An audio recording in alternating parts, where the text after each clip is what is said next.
Afternoons with Zweli on 947. Dropping all your favorite afternoon beats from 12 to 3. We decided to go on a trip a little bit earlier on. This is a trip where we got lost. Now, my friend, we're not just going on any old trip. We're going on a real holiday.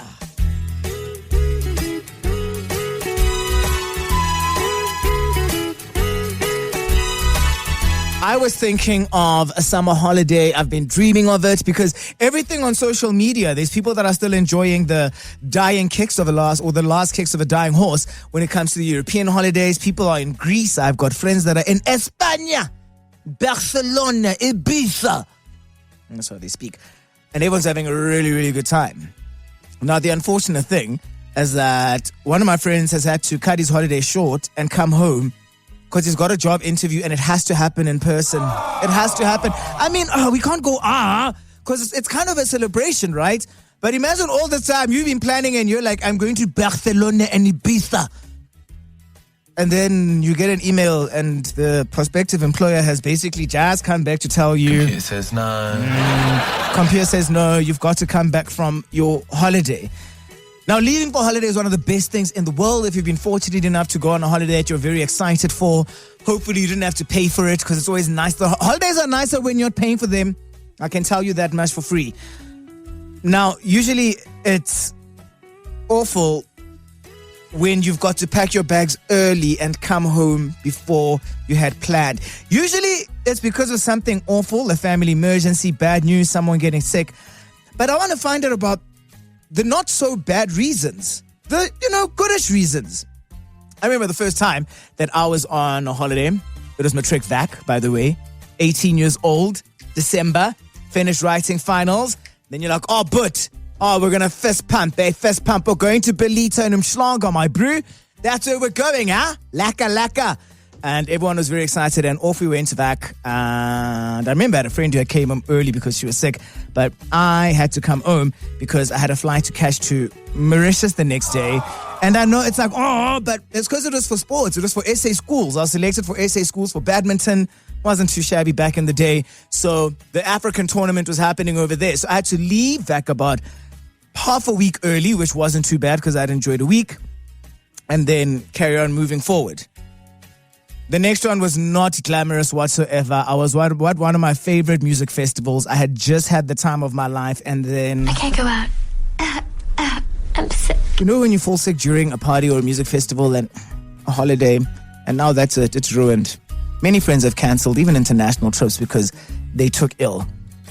Now I need to find out from you. Have you ever in your life had to leave a holiday early? What was it for? Was it for something exciting? Did life have other plans for you? Because once you've paid for it, it's not like you're going to get a refund. You've checked into the hotel, flight, you've done everything, the works. And then life is like, Chumi, you thought that you were just going to enjoy like this. No, we need you back home early. But what was the real reason that you needed to leave your holiday early? 947.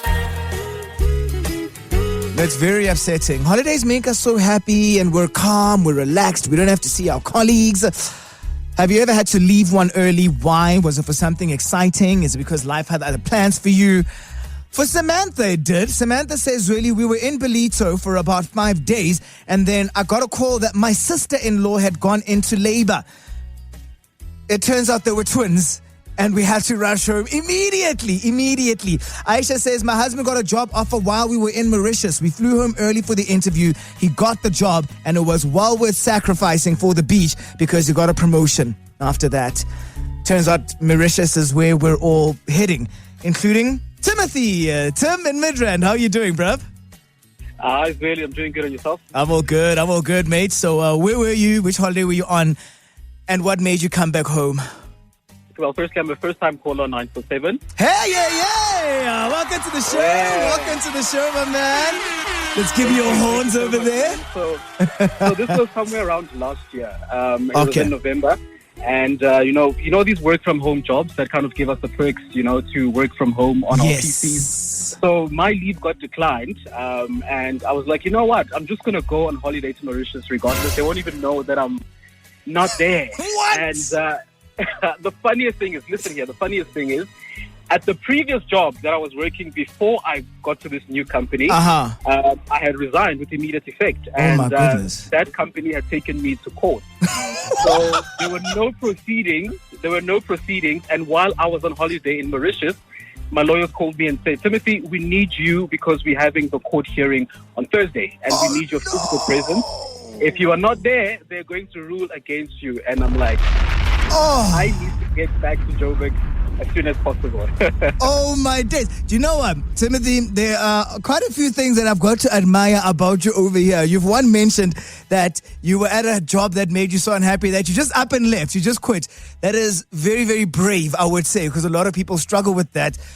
But also, you are braver than the rest of us because you went on holiday without leave being approved. Mate, are you crazy? I gotta put me first, Yusuf. I gotta put me first. Do you know what? Just for that one, we've got to dap you up. Your feelings come first because you know what, Timothy, in 20 years' time, when someone asks you about that rubbish job that you had, you can say, at least I was on a beach in Mauritius. Exactly. My man, keep behaving. And thank you so much for tuning in, all right? All right, I'll try my best. Thanks, Zweli. It's a pleasure. It is only a pleasure. Another message that's coming in over here on the WhatsApp hotline. Let's check it out. Kyle says, I got food poisoning on day one of a music festival. Packed my tent up and was back home before half my friends had even woken up. Oh, that sucks. That really, really sucks. When now you can't even enjoy anymore. And when I had to leave Rocking the Daisies all these years back and I had fallen ill, that was the same situation. Nothing was going to make me better. So I had to come home, tail between my legs, and leave the festival. Dylan in Benoni, how's it going, mate? Oh, that's really. How are you? I'm lacquer. I'm all good, my man. So, good. I see you've... funny story. Yes, you've got questions for me. Yeah. So I believe you say you missed your matric vac because you played badminton for SA schools in Mauritius. Yeah, so technically I didn't miss VAC. I had to leave early because I had to fly for SA schools. I think it was December 2009, which happened in Mauritius. Why? Okay. So I'm the junior national coach for badminton. I've been playing badminton pretty much my whole life. 2009, I was probably playing under 15 SA championships at the point. Whoa! I heard you played badminton. I was like, no, hold on, I got to phone in, right? Yeah, Doug, you got to phone in. And yeah. That is dope. That's super, super cool. Maybe one day we need to, I'd have to brush up on my skills because it's been a very long time, or probably almost over a decade. I would love to see you play, man. I'd love to see you play. That would be dope. I would love to get your info. You must come through, man. Please. I've missed quite a lot of things for badminton. Was coach at the Olympic Games as well. Oh, so I missed a lot of different things. Yeah. So I've missed my last year. It was African Youth Games, and I missed my birthday at home. I had to then come home the day of my birthday. So I was like, I heard it. I'm like, I have to phone in. Wow. Like, that's so cool. Would you look at that? You never know what you've got in common with someone else, right? And we basically hang out every single day. Dylan, I'm going to get producer DX to take your details. Please make sure that you do not hang up the phone without getting them. And let's see if we can put something together. I'm going to try to hide all the cameras. I don't know everyone's seeing how better you are than I am. But I think getting in a couple of, a bit of a hit would be a lot of fun one of these days, yeah? 100%. I'll see you in Benoni soon, Zweli. Amazing. Do you still play where Easton's plays in Benoni? Yes. At that Benoni, hall. John Barrable Hall. Yes! I'm actually here right now with the school. Oh, wow. And I'm just coaching a school now. We've got the national centre and everything. We'd love to come and see you come play, man. Yeah, I'd love to. I'd love to. I know my people. And it would really help the sport as well. Obviously, we're kind of like dying down. We're trying to bring it back up again. So... No, I'd love to. I'd love to see that and hook up. Would be really cool. I'll let you know when I make my way to Benoni over there where Easton's trains. I don't know if my fellow Gauteng South peeps in our maroon will be happy, but it's fine. We're all one big family. 100%. Awesome. Thank you so much, man. Shot, Dill. Have a fantastic day. All right, mate. You too. Cheers, man. Sweet. Okay, cheers. And there we have it. We're making new friends on the show. Would you look at that? Except I've always said I hate being embarrassed, so Dylan must try and take it easy on me. It's been a while, and badminton requires so much fitness and just your hand-eye coordination because that shuttle moves so incredibly fast through the air, and That would actually be so much fun. Now I really have to get my fitness back up in order to do all of that. 947. You've had to leave a holiday once upon a time. You really didn't want to, but something came up at home. What was the reason? Warren says, we were halfway through a Mozambique holiday. But you see now, no, Warren, we're going to have ourselves a night fight right over here, because surely there was a way to fix all of this. I am so sorry. Warren says we're halfway through a Mozambique holiday when my girlfriend realized that she had left the stove on. Warren, there's no way she drove back 8 hours. I absolutely refuse to believe that. You left Mozam to drive back in order to switch the stove off. If it was 8 hours, was the kitchen not on fire already? I don't know, Ryan. I don't know. See, Paul says my passport had 6 months left, except it actually didn't. Immigration wouldn't let me continue, so the holiday ended before it even started. Yeah, if your passport is expiring, mate, I don't want to lie to you. Make sure that there's still some time on it. Anything less than 6 months, they're going to tell you to renew, and then it's just going to be one heck of a disaster. So if you ever go on an international trip and your passport's going to expire, make sure it's got at least a year on it. Please. All right, let's wrap things up. Should we go to Farah or Mpo? Let's do both. Farah says in Rhodoput, my boss promised he wouldn't phone. By day 2, I had 19 missed calls. I came home because it was stressing me out more than relaxing. We need to stop having these conversations because you are making all the wrong decisions. If my boss would not stop calling me, why would I not switch off my phone? Just for instance, over there. Yeah, anyway, producer DX, I don't know, he tried to talk in my ear because it went quiet at some point. No, there's a phone. Oh, so that's for me. That's my caller. Okay. There's 20,000 producers in the studio. I don't know whose caller this is for. Walter, how are you doing today, my friend? Great, Zweli, and how are you doing? I'm very good, thank you. Sorry, my producer didn't tell me you were hanging on the line so patiently. Otherwise, I would have gotten back to you first instead of rambling. But I hear you've had your fair share of holiday dramas. No, it's actually got nothing to do with my holiday drama. Sorry, Zweli. Oh. I'm just going back to why you were removed from one of your holidays to attend a badminton tour in Mauritius. So you want to find out how or why that happened? No, I just want to please, Zweli, unhumble yourself because badminton is one of the fastest racket-held sports in the world.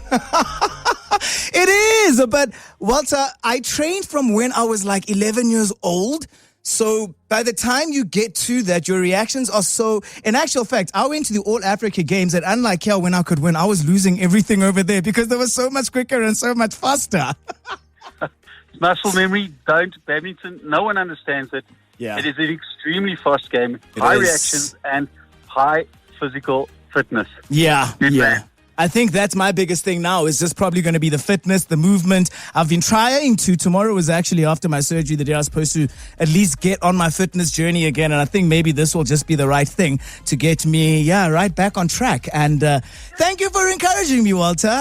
This is why I appreciate doing this show so much. It feels like family. Even if you just got something small to say, you do. And I genuinely, from the bottom of my heart, appreciate it. Great show. Lovely listening to you. I love you. Thank you very much, Walter. And there you have it. Just in case you didn't think that I was a big boss. Yeah. Walter says one of the fastest racket sports in the world. Put some respect on my name. Let's play some voice notes and get out of here. I had to leave my holiday early because my uncle and his wife got into a fight and then there was too much tension and then we had to leave. Afternoons with Zweli. Keep it right here. On 947.